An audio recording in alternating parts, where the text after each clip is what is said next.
Trakų Švenčiausios Mergelės Marijos Apsilankymo bazilika stovi Trakų senamiestyje netoli Lūkos ežero.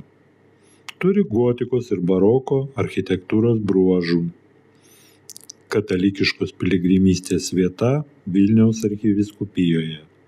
Pamaldos laikomos lenkų ir lietuvių kalbomis.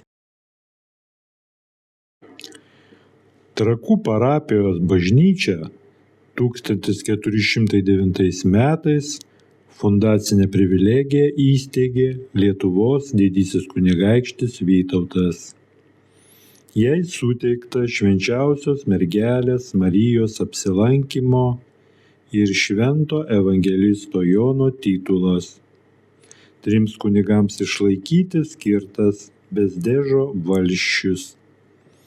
Paskirta alga klierikui arba mokyklos prižiūrėtojui.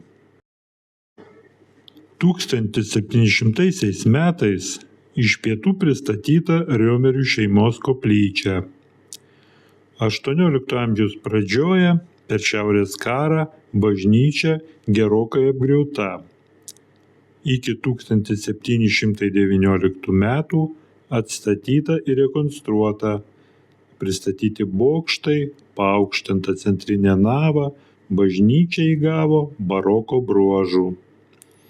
1794 metais bažnyčia sudegė, o 1796 metais ir vėliau rekonstruota. 1822, 1840, 1858 ir 1867 remontuota.